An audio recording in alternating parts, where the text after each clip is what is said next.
Boa tarde. What? Boa tarde. Hello. My name is David Kim, and it is my pleasure to be speaking with you. Maybe not to those folks out there, but to you. I want to first thank Paula Fabiani for inviting me here, and to congratulate her and her amazing team, Guy and Alexandra and Camille, and for this incredible forum. Can we give them applause?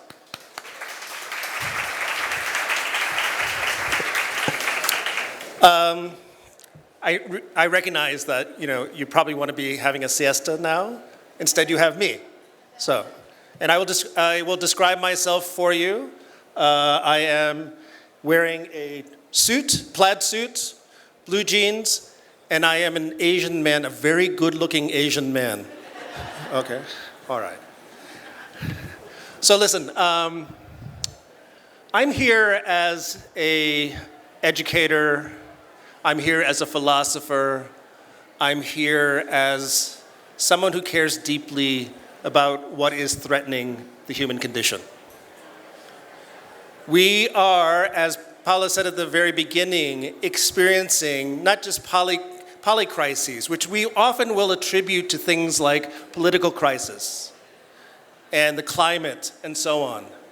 But I want to draw our attention to the other crises that we're facing, which are not just political crises, but moral crises, spiritual crises, and frankly, an existential crisis that faces all of us.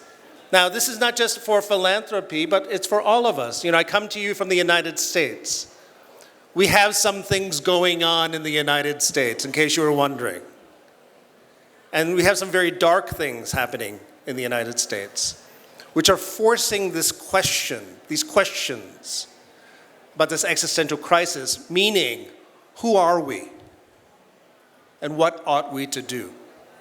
Because in a moment where democracy is threatened, in a moment where human rights are threatened, in a moment where we have a president who is actively seeking to inflict pain and suffering on his own citizens, and pain and suffering on refugees and immigrants, pain and suffering on trans people. We are in a moment where we have to ask this question: who are we in a moment like this? And what ought we to do?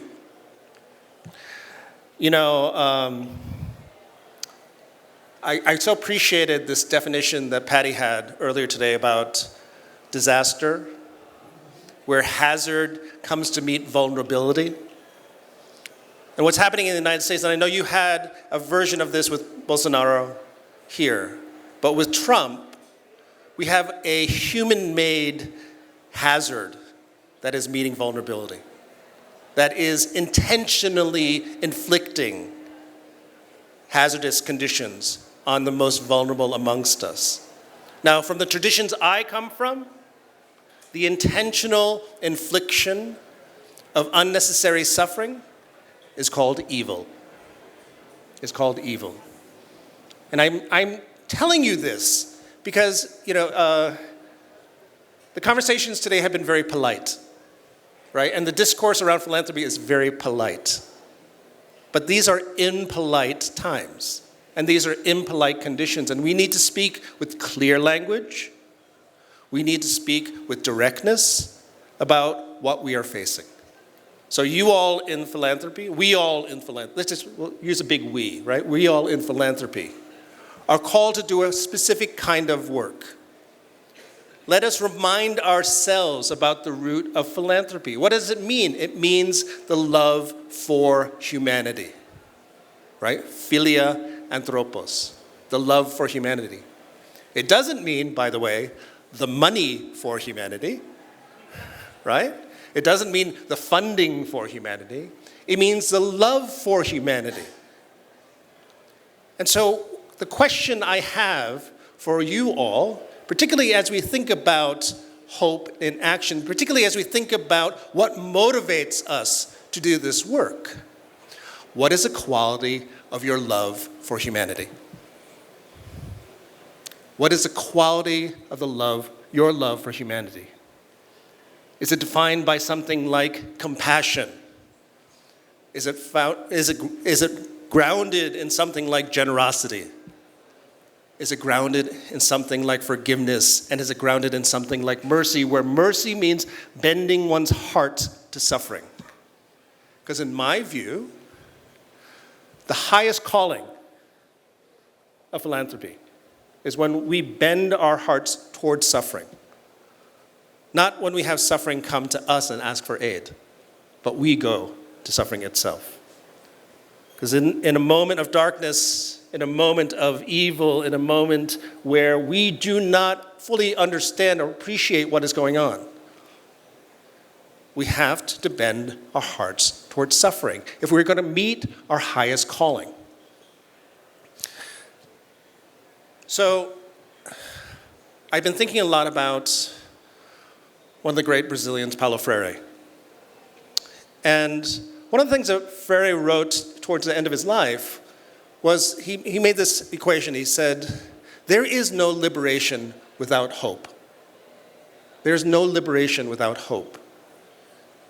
And he goes even further. He says, we should not even bother with liberation if we do not open the door for hope.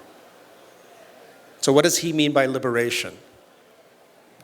It means a releasing from oppression. It means a freedom of the spirit, freedom of the body, freedom of the mind, and freedom to move. Again, what we are seeing in the United States is, I'm just going to call it, a tyrant, an authoritarian, a fascist who is trying to cease all of that. And again, increase that sense of oppression, increase that, which is to say, to dim the light of hope. To dim the light of hope.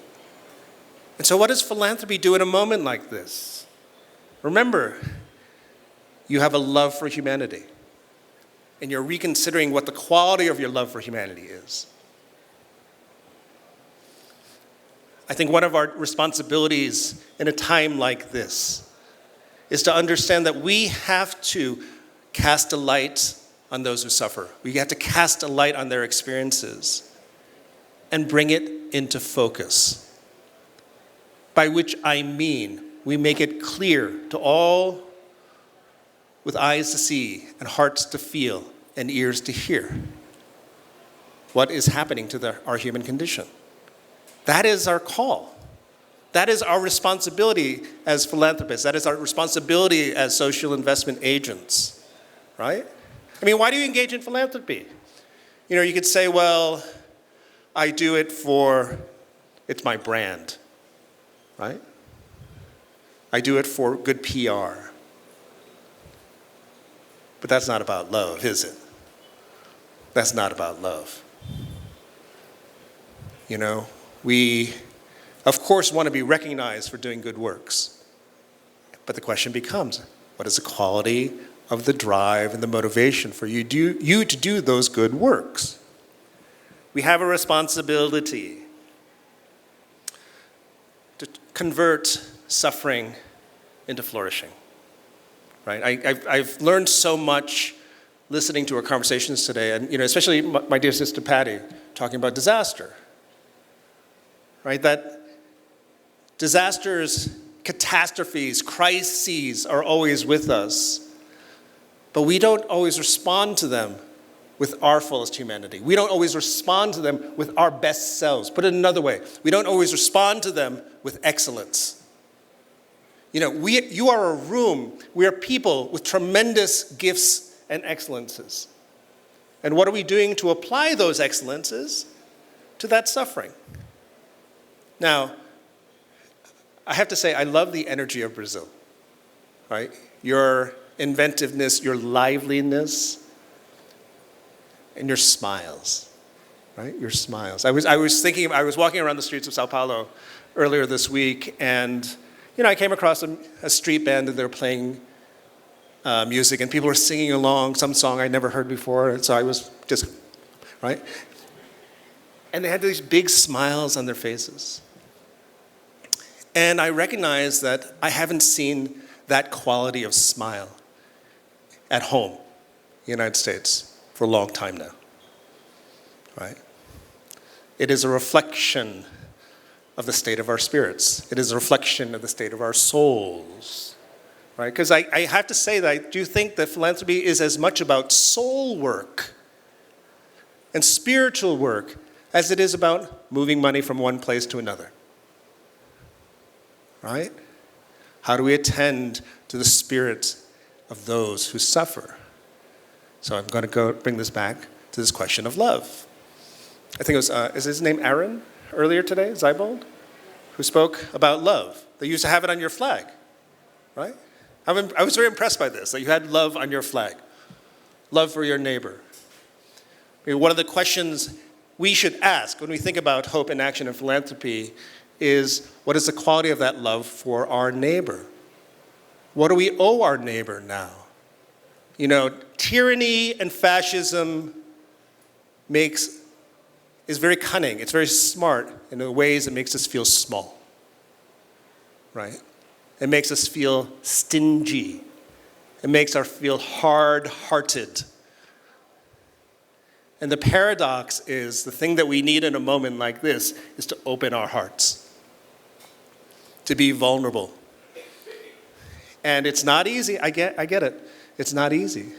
But this is the work. You know, there is one of the things I attribute to what's happening in the United States is that, you know, we're a young nation. And we're also a young people. And we're also a profoundly immature people. And I think what's happening around tyranny, what's happening around oppression, is a reflection of a kind of malevolent adolescence, you know?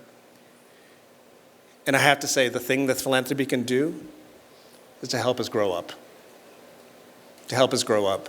Because now is a time to stand in our maturity. Now is a time to say that we are the adults in the room, because no one's going to come save us, right? No one's going to come save us, not even philanthropy. Well, some philanthropists might, but not, you know, by and large, no one's going to come save us. We have to save and help ourselves, and philanthropy can help in that work.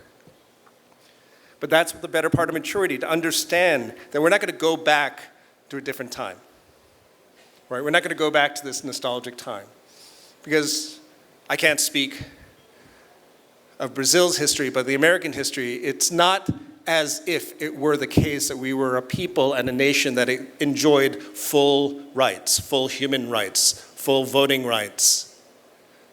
It is not as if we have a history that is unmarked and untouched by political violence. It is not as if we are a people that has not been defined by the stranglehold of white supremacy. That is America. And that's the fight. That's what we have to work our way through. The surprising thing, truthfully, is democracy. When democracy happens, that's totally startling. When acts of public love, she's giving me a 5-minute sign. I got it down to 4. Acts of public love are really what's surprising in the American condition, but I'm just going to say it shouldn't be surprising in the human condition. We should expect that of each other and ourselves. So my call to you, before I'm going to open it to questions, right? My call to you and my question to you, it is, what does a philanthropy of hope look like? What might it look like in terms of the quality of our service, the quality of our love, the quality of our humanity? That's what I want to talk about for the rest of the day. Thank you very much.